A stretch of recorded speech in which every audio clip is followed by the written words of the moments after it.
안녕하세요. 민기동입니다. 반갑습니다. 네. 전 세계 최초로 게스트가 제일 먼저 인사를 하는 현장이었습니다. 저는 오늘 진행을 맡은 이화정입니다. 안녕하세요. 네, 안녕하세요. 저는 엄태화입니다. 반갑습니다.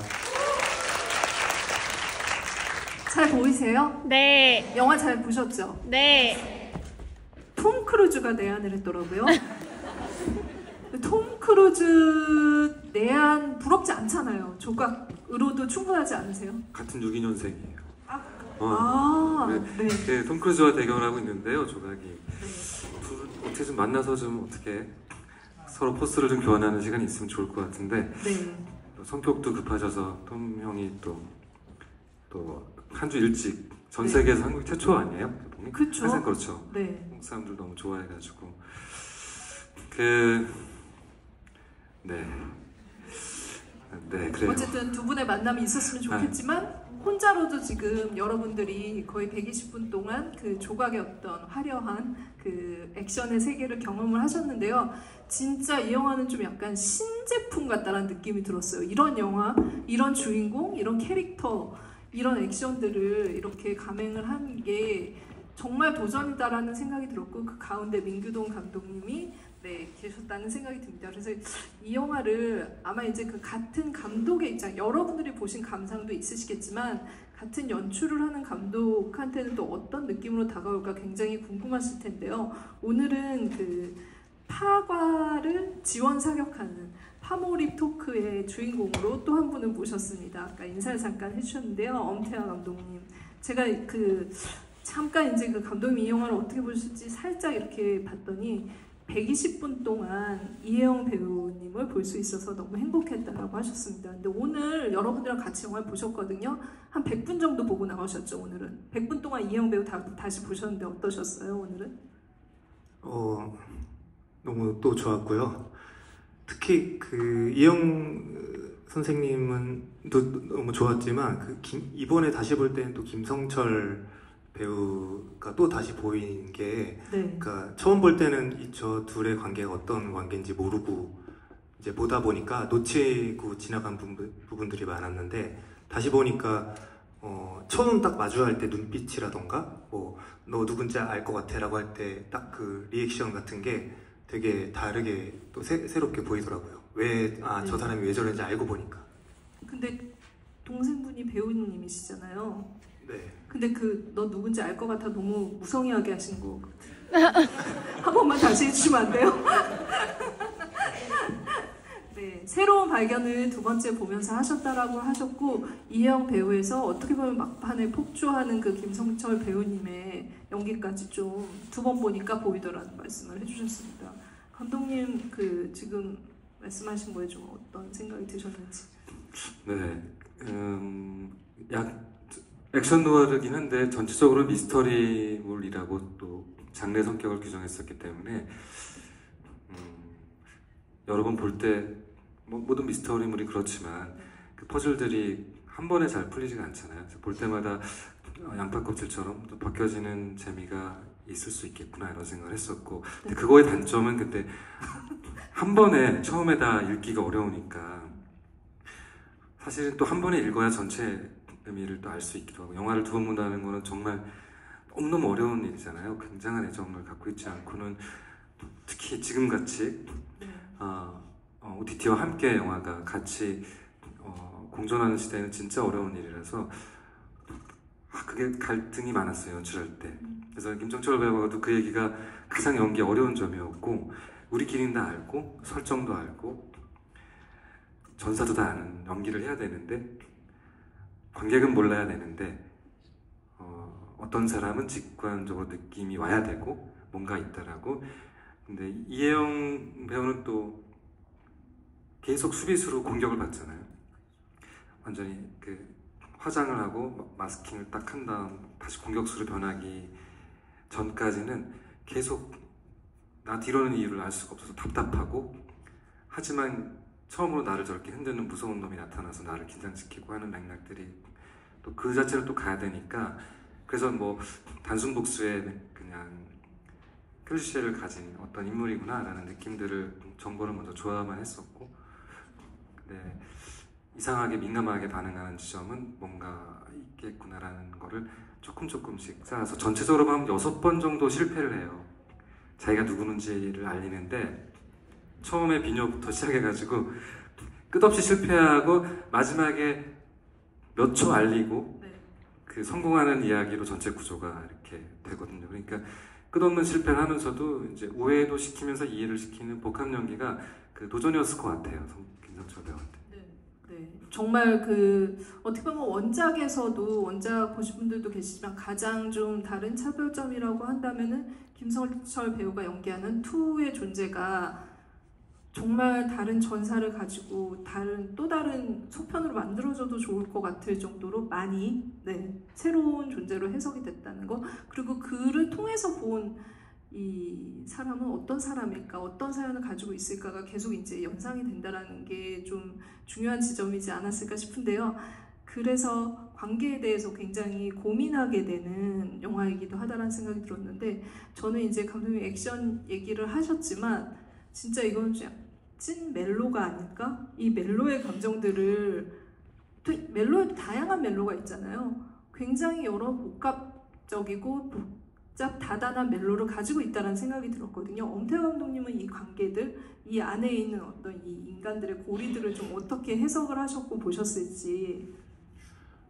저도 처음 볼 때는 이제 뭔가 액션에 좀 더 포커싱을 하고 영화를 즐겼던 것 같은데, 좀 더 김성철 배우의 어떤 새로운 모습, 표정들이, 미묘한 표정들이 보이면서 이번에 볼 때는 되게 방금 말씀하신 것처럼 되게 절절한 짝사랑 멜로 같은 느낌을 받았었고, 아까 이제 잠깐 대기실에서 또 얘기 나눴던 거는, 그러면 이 사람이 과연 저 그녀를 어떻게 생각하고 있는 것일까? 이성적으로 바라보는 것이냐? 아니면 어머니 상을 바라고 저렇게 하는 것이냐? 이런 얘기들도 막 나왔는데, 그렇게 해석들이 많이 나오는 것들도 이 영화를 보는 또 다른 재미 아닐까라는 생각이 들었어요. 네. 감독님께 이 얘기를 좀 들어야 될 것 같은데, 이 관계 설정을 할 때 굉장히 복합적인 성격 관계라고 생각을 했는데, 감독님은 어느 쪽에 좀 비중을 두고 이야기를 만들어 나갔는지, 그 안에서 좀 해석을 하셨던 여러 가지 좀 갈등이 있으셨을 것 같아요. 어떻게 표현을 해야 될지, 감정의 복합적인 것들을, 미묘함을. 사실 관객분들 어떻게 보셨을까 이런 것도 사실 궁금하긴 한데요. 모성애로 오해받지 않기 위해서 많이 노력했던 것 같아요. 그러니까 엄마의 그냥 부재로 인해서 그것을 대체할 어떤 대상이 누가 왔더라도 상관없이 그냥 따뜻한 어떤 부모의 손길이었다면은 내 평생을 좌지우지할 엄청난 각인이 된다. 이런 맥락이면은 전체적으로 제가 하려는 영화의 주제랑 사실 오해가 좀 생길 거라 생각했었어요. 자연스럽게 그렇게 읽힐 수밖에 없는 부분이 있긴 한데, 그래서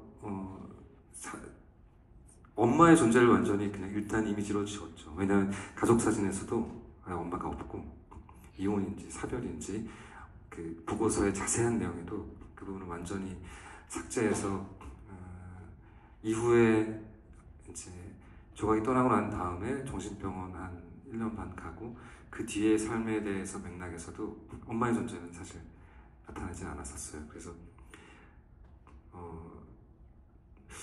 동성은 아니니까 어떤 모성애보다는 이성의 영역일 수도 있겠지만, 그런 우리가 익숙하게 아는 동성애나 이성애나 모성애의 그런 접념을 다루는 그런 센티멘털한 멜로는 아니어야 되겠구나, 그런 생각이 있었던 것 같아요. 그러니까 크게 보면은 어떻게 격정 멜로라고도 할 수 있는, 막 사력을 다해서 죽을 듯 나누는 감정에 대한 이야기이기도 한데, 모성애로 딱 되면 너무나 웨디푸스 컴플렉스도 있고 너무나 왜소한 이야기로 좁혀질까봐. 조각이라는 사람이 생긴 것도 그렇고 자신을 이제 해방시키는 방식도 그렇고, 보통 엄마가 해줄 수 있는 예를 들어 새엄마가 해줄 수 있는 영역의 어떤 그런 열혈관이 아니었잖아요.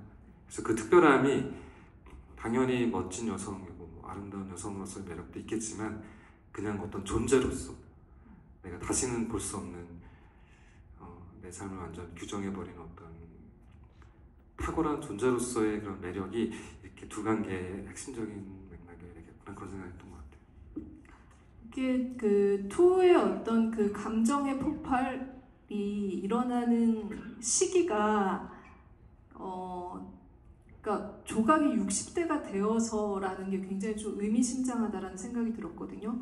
한 번도 60대 여성이 이 정도의 제가 톰 크루즈 방학 괜히 얘기한 게 아니라 정말 미션 임파서블일 정도로 자기의 모든 것들을 보여주는 액션을 다 하면서도 그 감정을 분출하는 데에는 16살 때 어떻게 보면은 그 10대 시절에 억눌렀고 자기 감정을 조각을 해서 다 깎아내려갔던 사람이 어떤 계기로 인해서 그 시기로 다시 돌아가는 내용이라고 생각을 했어요. 그래서 이 영화가 굉장히 현실이지만 판타지적이다라는 생각을 많이 했던 것 같은데 그래서 저는 이 영화를 보면서 이 영화를 좀 훔치고 싶다 내지는 내가 이 영화를 만들어도 굉장히 좀 어울렸겠다는 생각을 엄태화 감독님이 하지 않으셨을까? 감독님의 여러 가지 작품들을 봤을 때 가려진 시간도 마찬가지고 굉장히 현실과 어떤 세계로 오가는 그런 느낌이고 콘크리트 유토피아의 그런 세계관 같은 경우도 디스토피아적인 세계관도 현실에 땅을 붙이고 있지만 분명히 어떤 이상한 공간들을 상상을 하게 되거든요. 그런 부분에 있어서 이 작품이 주는 어떤 좀 약간 친밀감, 내적 친밀감이 감독님한테 있으셨을 것 같은데 그 부분에 대해서 좀 여쭤보겠습니다. 그래서 저는 그때 약간 삐딱하게 웃기고 이런 걸 좀 좋아해서 그런지 그 생각을 했던 것 같아요.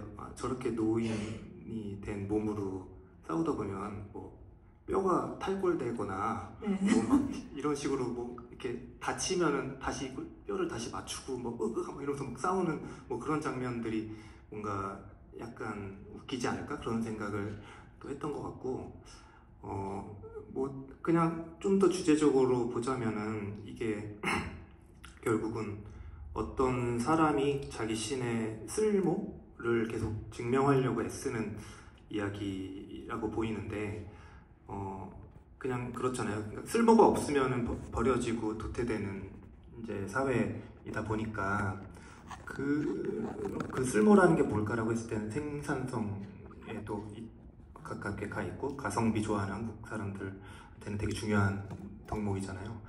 그게 저는 콘크리트 유토피아 때 되게 중요한 주제로 삼았던 거라서 그런 것이 좀 비슷하게 다가왔던 것 같아요. 주제적으로 제가 그런 걸 관심이 있어서 그게 더 이렇게 보였던 걸 수도 있겠지만 지금 감독님 말씀하신 것처럼 쓸모 어떻게 보면은 그 부분에 대해서 그 신성 방역 안에서의 그러니까 거의 애정으로 넘어가기 전까지의 묘사가 정말 탁월하다라고 생각을 했던 건 정말 거기 가서 의뢰를 내가 무슨 일이 있으면 할 수도 있겠구나 싶은 어떤 이상한 공간을 그렸다라는 생각이 들었거든요.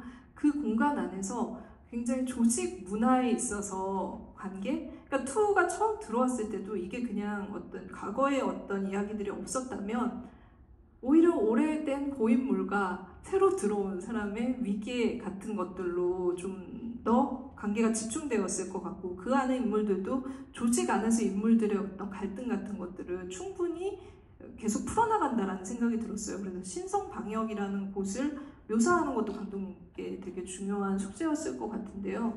그 부분은 어떻게 보면은 원작에서는 오히려 원작보다 조금 더 나아간 해석이라는 생각이 들었거든요. 그렇죠. 세계관을 잡지 않고는 뭐 시작하기가 좀 어려웠고 뭐 팩트 체크도 많이 필요하지만 팩트 체크. 네. 영화 팩트 체크가 안 되면은 뭐 이게 도저히 너무 진행하기가 어려워서 끝없이 질문하고 이제 답을 찾는 시뮬레이션을 많이 하는데요. 이제 뭐 청부살인업자들의 조직이라는 건 영화 벌써 전 세계 영화사에서 아주 오래전부터 존재했던 조직인데 뭐가 더 다를 수 있을까 이런 고민을 해야만 했고 이제 아무나 그냥 와서 뭘 도와달라고 하면 다 도와주는 데면은 심부름 센터인데 이제 거기랑은 어떻게 다른 걸까? 그리고 여기 누가 판사 역할을 하는 걸까? 얼마나 잘 알길래 벌레라고 생각하고 하는 걸까? 이런 고민들을 누가 하고 있는 걸까? 이제 이런 맥락부터 세워서 돈을 얼마나 받는 걸까? 받으면 나눠주는 걸까? 얼마 이상은 그러니까 이런 질문들을 하다 보면은 너무너무 어렵더라고요. 정말로 너무너무 어려웠고 그건 시리즈로 가서 아주 천천히 보여줘서 그걸 이제 이렇게 탐색해가는 재미가 있는 맥락이어야 돼가지고 초반에 상징적으로만 그냥 몇 개 새겨간 그냥 파리도 익충이다라는 새로운 업데이트와 이제 유효기간 지난 폐기물을 물리치려고 하는 초식동물이라 열등감이 많은 그 김경화가 이제 연기하는 손실장이라는 부분을 원작에는 거의 없는 그쪽 내용들도 살려서 이제 여기서 조각이 전혀 그 판단에 관여하지 않고 있구나. 그래서 그냥 바지사장으로서 주어진 거를 바지사장 안 치고 주어진 걸 그냥 하는 사람으로 권력을 갖고 있지 않구나. 그런데 이 레거시가 자기가 오래 짊어지고 온 거대한 유산이 사멸해 가고 있고 이 친구로 인해서 색깔이 달라지고 있구나. 초엽은 그거를 이제 배가 어디로 가는지 모른다고 표현을 하는 것이고 그래서 그쪽 이제 자신의 파트너와 함께 세웠던 그 조직이 무너져가는 큰 맥락 속에서 도전을 받는 지점, 나이가 들었기 때문에 결국은 쫓겨나야 되는 상황, 마지막 방역으로 몰려나가는 큰 외적 이야기의 줄거리는 그렇게 만들어 봤던 것 같아요. 작가님이 그 부분이 너무 반가웠다고 그러더라고요.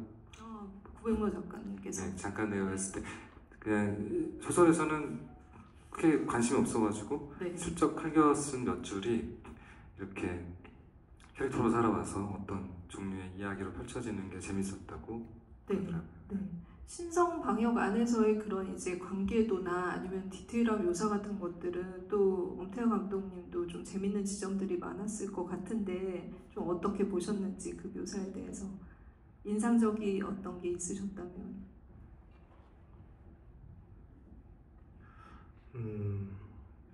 너무 조금 나와서 아마 제가 일부러 비중을 사실 뭐 시나리오나 촬영 엔진도 있었는데 전체적인 밸런스를 찾다가는 더 조각에게 집중해서 아마 투어하고의 관계에 더 집중해서 갔던 것 같아요. 그러니까 원작보다 좀 더 액션, 감성 액션이라고 불러야 될까요? 그런 부분이 더 강조될 것 같은데 그런 것들을 특히 마지막 액션씬 같은 경우는 저는 거의 이렇게 표현해야 될지 모르겠는데 거의 정사씬에 가깝다고 느꼈는데 그때 감독님께서 어떤 포인트를 되게 중요하게 생각하시고 연출하셨는지 볼 때 되게 그런 부분들이 궁금했던 것 같아요. 네, 그러니까 결국은 이제 이 영화를 어떤 장르의 영화냐라고 이렇게 세상에 내보일 때 액션 영화여야 된다는 게 어떤 출생의 조건이었던 것 같아요. 그 이전에 여러 다른 분들이 시도를 했지만 만들어지지 않은 지점은 사실 소설만 딱 보면은 이거는 그냥 아트 영화의 좋은 소재고 네. 현재 이야기들은 서사가 분절적으로 있기 때문에 과거에 아주 또 좋은 이미지가 있고 그런 이미지들이 잘 깨어져 있지는 않기 때문에 사실 굉장히 각본 쓸 때 어려웠던 지점이었을 거라고 생각이 들더라고요. 그래서 아마 쉽게 한 번에 못 읽는 사람들도 많을 것 같고 근데 하나의 정체성을 정하려면 처음 시나리오는 드라마로 제가 썼었는데요. 근데 나이 든 여성 배우가 주인공 영화 특히 코로나 시기에 만들어진다는 게 거의 불가능한 조건들이 있었고 어떤 영화라고 딱 물었을 때 이거는 그냥 액션 영화라고 정체성을 모함을 갖추지 않고 만들어야 된다고 생각했었고 그래서 드라마보다는 더 그냥 액션 영화로서의 정체성이 항상 전면에 있었고 근데 모든 액션 영화들이 보고 나면은 이제 액션은 좋은데 너무 서사가 없고 이게 이제 기본적인 클리셰의 또 리뷰잖아요.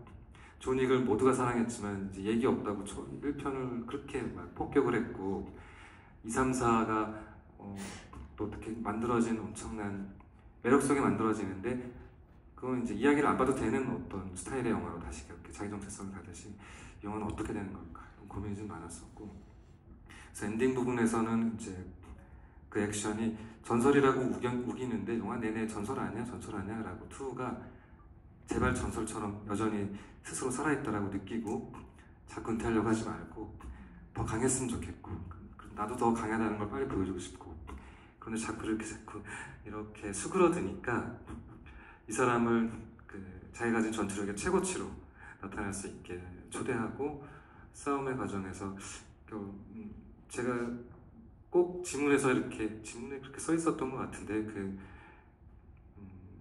둘이 결국 싸움의 결과에 한 포개지잖아요. 연인처럼 포개진다라는 그 싸움의 정점을 향해서 액션들이 이어지게, 그래서 그 동그라미, 저는 원형과 네모라고 저희는 불렀어요. 원형 액션, 네모 액션. 원형에서 이제 투가 벌인 파티에서 이 사람이 가진 이제 실제 액션, 물리적인 액션의 정점은 다 보여주고, 네모로 와서는 이제 투랑 정서적인 액션을 보여주고, 그 액션의 목적은 그야말로 드라마인, 결국은 투의 시점이 갑자기 등장하기 시작하면서 이제 조각의 시점과 만나는 드라마로 가야겠구나, 그렇게 설계했던 것 같아요. 네. 아마 이제 이런 그 장르, 액션 느와르 장르에서 여성이, 그리고 그러니까 노년이죠. 그러니까는 실질적으로 그 기준을 이제 객관적으로 하자면은 요즘 아무리 젊어졌다고 해도 60대 중반이면 노년인데 이렇게 전면적으로 등장한 거는 거의 없는 일이기 때문에, 이게 이 영화를 만들면서 장르 안에 정말 이런 이 영화의 장르 안에 이 사람을 대입시켰을 때, 이 캐릭터를 대입시켰을 때 저는 오히려 피하기보다는 장르의 컨벤션을 어떻게 활용할지가 굉장히, 그러니까 지금까지 항상 남성만 나왔던 그 모습 안에, 그 그림 안에 이 여자가 걸어가게 만드는 게 굉장히 중요한 요소였다라는 생각이 드는데요. 지금 말씀하신 마지막 액션 장면에서의 어떤 배드씬 같은, 거의 정말 살아의 감정이 느껴질 정도로 그런 액션을 보여줬다면, 사실 강 선생을 대하는 마음은 자기의 첫사랑을 대했던 마음이랑 굉장히 비슷한 감정이라고 생각을 했거든요. 근데 거기서 그 상가에서 걸어갈 때 그게 액션 장면이기도 하면서 굉장한 멜로 장면이기도 한데, 그 영화를 보면은 또 예전 그 장피에르 멜빌 영화가 생각이 나는 정도의 그 완벽한 복장과 어떤 그 동선이 느껴졌었거든요. 그 부분에 대해서 액션씬을 어떻게 좀 구성을 하셨는지. 네, 사실 뭐 조각의 착장부터 알랑 드롱이 떠오를 수밖에 없고, 장피에르 멜빌이 창조한 고독한 실존주의적 영웅이라고 표현되는 자기 원칙과 선택, 그러니까 자기는 그냥 그 선택을 밀고 나가는 삶, 이 삶이 가장 진정성이 있다라고 생각하는 고독한 영웅의 상이 있었잖아요. 그래서 원작도 마찬가지고 영화에서도 너무 어린 나이에 너무 큰 상처를 겪고 너무 큰 구원을 받고, 그 다음에 삶의 방향을 지킬 걸 만들면 안 되는, 욕망을 갖지 말라고 살아온 너무 큰 정원 명령에 무게에 눌려서 살아가는 모습이니까, 그거를 깨는 방법은 투가 가장 불가능한 방법으로, 가장 안 깨지는 방법으로 사실은 잘못 다가선 거고, 강 선생처럼 아무 욕망을 가지지 않은 채 그냥 목에 칼이 들어와도 전혀 떨림 없는, 그냥 생을 두 번째 사는 담대함으로 조각을 딱 대하는 순간, 조각은 평생 이런 사람을 마주해 본 적이 없었기 때문에 흔들리는 그런 완전한 대칭을 투와 강 선생 사이에 만들어서 상가에서 사실 죽여야 되는 영화의 가장 큰 변곡점인데, 그때 또 조각이 한 선택이 결국은 파국으로 달려갈 수밖에 없게, 그런 판타지죠. 일종의 그 순간도 연출을 했던 것 같아요. 근데 그 장면을 볼 때 이제 그 조각이 계속해서, 아까 제가 처음에 쓸모에 대해서 말씀드렸었는데, 뭔가 타인한테 내 쓸모를 증명하려고 애쓰던 사람이 뭔가 그 순간 이후로부터는 스스로에게 자기 쓸모를 증명하려고 하는 사람으로 변한 거 아닐까라는 생각을 했던 것 같아요. 그 장면 안에서 이 느껴지는 여러 가지 것들이 굉장히 긴장감도 있지만 저는 그 사랑의 깊이 같은 것들도 마찬가지로 굉장히 느꼈었거든요. 근데 감독님께서 지금 그 장면과 더불어서 이 관계들 안에서 가장 좀 인상적이었던 그 조각이 관계 맺는 여러 남자들이 있잖아요. 어떤 관계가 가장 좀 인상적이셨는지. 그 처음에 장비, 네. 네, 그 분을 본인이 처리하러 가겠다라고 얘기하는 장면이, 그러니까 이 사람이 얼마나 복잡한 생각을 했을까. 그러니까 내가 아직 살아있다라는 걸 보여주기 위한 어떤 액션을 해야 되는데 그게 나와 그 세월을 같이 지낸 사람이고, 그러니까 그 복잡한 되게, 그래서 그 둘이 싸우는 장면이 저는 되게 슬프게 다가왔던 것 같고, 그래 마지막에 이렇게 이 사람이 처음으로 뭔가 그 장비를 죽이고 나서부터 더 뭔가 남에 대해서, 그러니까 그동안은 더 누군가에게 공감하고 이럴 수 있는 여지가 없었던 사람이 그 이후로부터 조금씩 내 그 차가웠고 딱딱했던 내면이 뭔가 조금씩 균열이 생기고 그러면서부터 이렇게 변해간 게 아닐까라는 생각을 했던 것 같아요. 네. 그 직업이 킬러이기 때문에 수명적으로 사람을 죽일 수밖에 없는데 굉장히 그 조각의 액션은 어떤 부분 방어적이라는 생각을 했거든요. 그러니까 킬러라는 직업을 가지고 조각의 어떤 이제 캐릭터를 풀면서 감독님이 고민하셨던 부분들이 있으셨을 것 같아요. 굉장히 공격적이고 그러니까 어떤 무기든 사용을 해야 되고 여러 가지를 발산하는 캐릭터인데 진짜 말한 것처럼 고독한 사무라이 같은 그런 느낌을 가지고 가면서 계속 캐릭터를 좀 어떻게 다듬어 나가셨는지. 정말 뭐 여러 가지 많은 방향으로 그 인물들을 만들어 봤었는데요. 뭐 오늘 선물도 저도 뭐지? 네. 아니 포스터도 그거 보니까 저도 깜짝 놀랐는데 그런 네, 포스터가 깜짝, 좀 네, 있는지도 포스터가 몰랐는데 있습니다. 뭐지?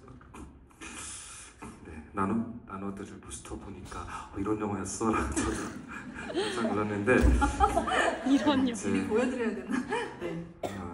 그런 영화였던 것 같아요. 하려는 게. 그래서 그러니까 사실 액션이 큰 틀로 있긴 하지만 결국은 노화를 다루고, 그건 제가 감독으로서도 마치 똑같이 그냥 언제 은퇴할지 모르는 매번 이 마지막 작품인 그 감독의 삶이 늘 투영되는 그런 인물이기도 했었고, 그리고 맨날부터 그랬어요. 나이가 되기 전부터 많이 그랬고, 그 다음에 액션에 대한 강박, 어떤 순간에도 이것이 액션을 해나가는, 킬러라는 이름은 영화에서 한 번도 쓰지 않지만 킬러라는 존재이니까 걸어가는 뒷모습 하나하나도 굉장히 무서운 포스가 생기고, 누가 옆에 다가오더라도 긴장하고 손에 닿는 모든 것들은 무기가 되고, 공간은 항상 보면 미리 살피고, 사실 동물원에 먼저 가서도 그냥 가방 이렇게 자그마한 시점샷을 넣는데요. 상대를 먼저 파악하고 그 다음에 언제든지 그 사람을 인멸시킬 수 있는, 소멸시킬 수 있는 태도로. 그래서 그렇게 긴장감을 키우고 사니까 제대로 살 수가 없고, 집에 가서는 코미디 영화를 보면서 자기 정화를 하는데 웃지는 못하고, 그런 루틴을 계속 건조하게 살아가는 그런 삶의 풍경을 일단 그려보고 싶었고, 그런 삶이 어떻게 하면 이제 젊은 우리 20, 30대 관객들이 자기의 삶하고 링크가 생기는 부분이 있을까? 그게 제가 킬러 자체에 대한 소개보다 나이 든 사람은 나랑 상관없는 나의 먼 미래, 사실 불가능한, 내가 체험할 수 없는 영역의 일, 이렇게 느껴지지 않고 저것이 나의 삶과 바로 붙어있다, 이런 느낌이 드는 그 내적 맥락이 저한테는 더 킬러로서 중요했던 것 같아요. 그럼에도 사실 이 영화는 그 고독함을 둘러싸고 있는 것에 굉장히 따뜻함이 있다라는 생각이 들었던 게 너무나 귀여운 하필 강아지가 그렇게 귀여울 이유가 있을까? 무용의 존재가 있었고 그런 존재를 어떻게 보면 굉장히 조각이 그리워했겠구나라는 생각이 드는 그런 그 후반부에 이 자신의 감정을 어쩔 수 없이 다 드러내게 설계되어 있잖아요. 그 부분에 있어서는 감독님이 또 이렇게 이 영화를 통해서 보여주려고 하는 것들이 고독과 외로움은 아니고 어쨌든 다른 것을 좀 제시하고 있다는 생각이 들었거든요. 제대로 잘 살았으면 어땠을까라는 생각을 하게 될 정도로 감정을 좀 많이 풍부하게 그러니까 억눌렀던 감정, 푸른빛의 어떤 이 영화의 차가움을 상쇄하고 있다는 생각이 들었어요. 그래서 후반의 폭주가 어떻게 보면은 그런 부분들이 분출된 게 아닐까? 그러니까 쉬운 단어로는 유사가족인데요. 혈연이 아닌 어떤 존재랑 관계를 맺는 이야기가 계속 펼쳐지고 강 선생도 장모님이랑 살고 있고 저희 아버지가 그랬었어요.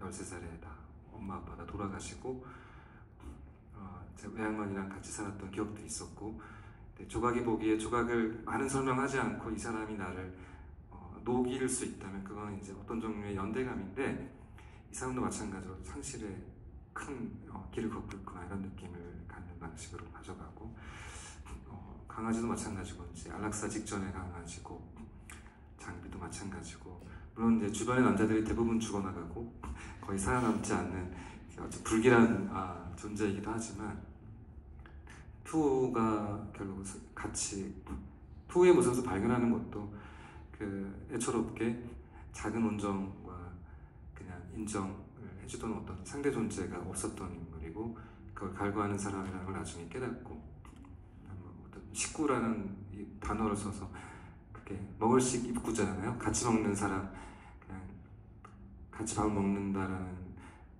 아주 옅은 관계라도 여기선 너무 소중한 관계가 되는 그런 인간관계의 어떤 구성 그런 거를 조각 주변으로 다 이렇게 묘하게 설정해봤던 것 같아요. 엄태범님이 워낙 콘크리트 유토피아에 제가 최근 장만 봐도 그 묵시록적인 어떻게 보면 인간의 그 모든 것들을 다 끄집어내서 이 정말 미래에 살고 싶지 않다라는 생각이 드는 비정한 현실을 그리셨는데 사실 이 영화가 가지고 있는 그 따뜻한 기운을 보셨을 때 좀 어떤 생각을 하셨는지 이 부분에 대해서 또 어떤 생각, 어떤 또 고민이 있을 것 같았다라고 생각을 했고 어떻게 생각하셨는지.